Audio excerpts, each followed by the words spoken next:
Muy buenas tardes a todos. Mi nombre es Marvin Rivera, estudiante de la carrera de Derecho. Hoy les voy a hablar un poco sobre la ley de privación de dominio. Esta ley entró en vigencia en el año 2010. Para ese entonces el presidente era Porfirio Lobo Sosa. Esta ley tiene su finalidad en el mismo artículo de la presente ley, en el 1 precisamente, establece que la finalidad de la ley es la lucha contra la criminalidad organizada de conformidad a lo establecido en convenios de las Naciones Unidas, y pues para ese entonces se vio la necesidad de crear una ley especial que regulara justamente este tipo de problemática derivado de la alta delincuencia y criminalidad en el país. No solo en Honduras, sino casi en todos los países de las regiones de Centroamérica, Latinoamérica. Esta también ley tiene objetivos. Yo creo que si nada tuviera objetivos en la vida, no tuviera un propósito. Entonces el propósito y el objetivo de esta ley pues justamente es la identificación, la localización y la recuperación, digamos, o el aseguramiento de los bienes o activos que provengan de actividades ilícitas, es decir, aquel tipo de aprovechamiento o enriquecimiento ilícito. También esta ley tiene su propio concepto en el artículo 4. Este artículo establece que en definitiva la privación de dominio consiste en pues a favor del Estado, en contraprestaciones o ningún tipo de compensaciones de ningún tipo de naturaleza. Es decir, que el Estado se ve en el derecho de la pues recuperación de todos aquellos bienes que provengan de materia ilícita, como lo establece también el artículo 11, la tipología y las diferentes maneras en los cuales se puede hacer este tipo de aprovechamiento. El artículo 11, en los diferentes incisos se establece la tipología de este tipo de enriquecimiento. Por ejemplo, el origen, el lugar de su procedencia, ya si sea a nivel nacional o internacional, la forma en cómo se ha adquirido este tipo de bienes, la ley lo tiene, pues lo contempla y verifica su procedencia. Esta ley pues está compuesta de un articulado de 87 artículos en total, creo. Y como todos sabemos, la procedencia de esta ley, de este tipo de extinción de dominio, viene desde las convenciones de las Naciones Unidas. Surge gracias a la lucha también contra el tráfico ilícito de estupefacientes o sustancias psicotrópicas en la Convención de Viena. Como todas las leyes también tienen un antecedente, tienen, digamos, una necesidad de creación.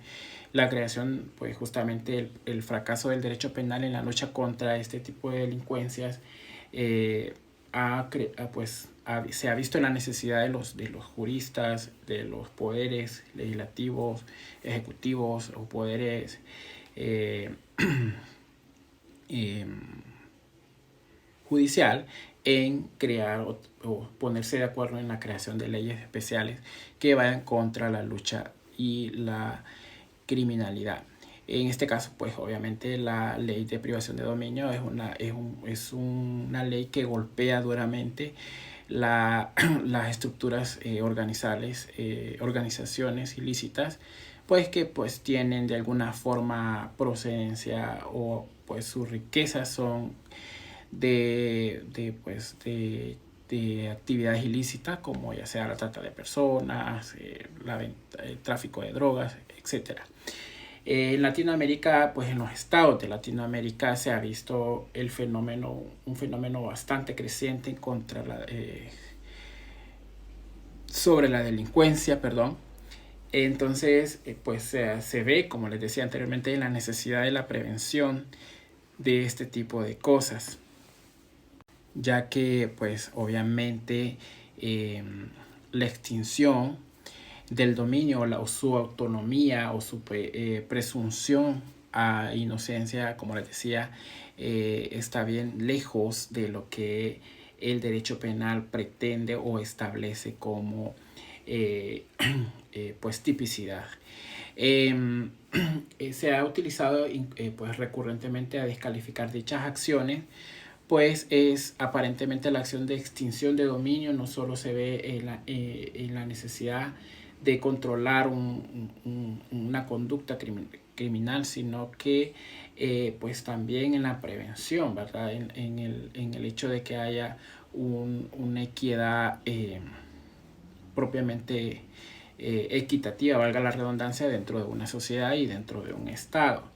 Es importante también reconocer el hecho de que así como se creó una ley, también se creó una fiscalía que pues trabaja justamente contra este tipo de actividad ilícita. La ley, pues, la fiscalía, perdón, se vio la necesidad de crear una fiscalía especial contra el crimen organizado.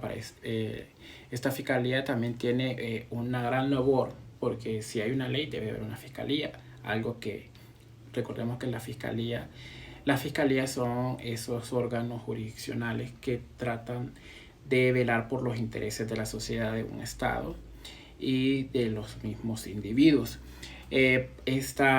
Vale mencionar que el Ministerio Público ha tenido valiosas incautaciones o valiosas sentencias favorables sobre este tipo de situación de criminalidad en el país. Por ejemplo, ha logrado a veces privar o pues incautar o decomisar, como la ley establece,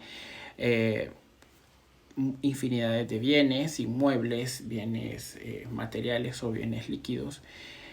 Por ejemplo, uno de los casos más fuertes fue el caso del Seguro Social, donde se establecieron la incautación de 74 bienes divididos en muebles e inmuebles asociados a situaciones mercantiles, productos financieros, vehículos, propiedades de personas vinculadas al desfalco del Instituto de Seguridad Social de Honduras.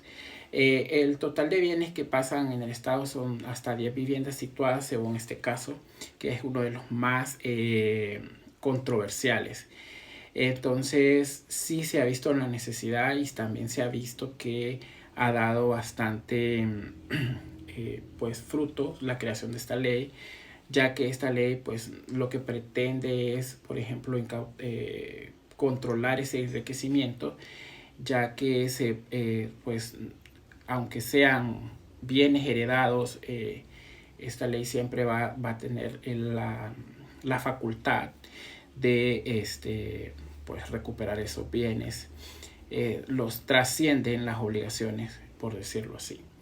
En conclusión, podríamos decir, como lo venía diciendo, es una ley bastante interesante porque es impersonal, es de carácter real, es de contenido patrimonial, ya que es una ley que no va dirigida, digamos, a las personas ni a los titulares, sino que va dirigido hacia los bienes mismos, de la forma como estos fueron adquiridos, como fueron utilizados, o de esa acción que, como anteriormente hablábamos, es una acción transmisible a terceros, es decir, aunque sean heredados, siempre esta ley va a poder controlar ese tipo de situaciones. Y bueno, ya para finalizar ya este contenido, pues como hemos venido hablando a lo largo de este video, es bastante interesante este tipo de ley, ya que como anteriormente mencionábamos, no es una ley que va dirigida a las personas ni a los titulares, es una ley que va dirigida justamente a los bienes, independientemente estos bienes sean traspasados de generaciones en generaciones o sean traspasados a titulares o a nombres de otras personas. Entonces, también algo muy interesante es que esta ley no aplica la retroactividad. Por eso decíamos, es una ley que va aparte de lo penal, del derecho penal. Recordemos que el derecho penal sí se aplica la retroactividad. Y pretendemos que esta ley siga vigente y que se pueda controlar ese enriquecimiento ilícito en nuestro país. Muchas gracias. Esto ha sido todo por hoy.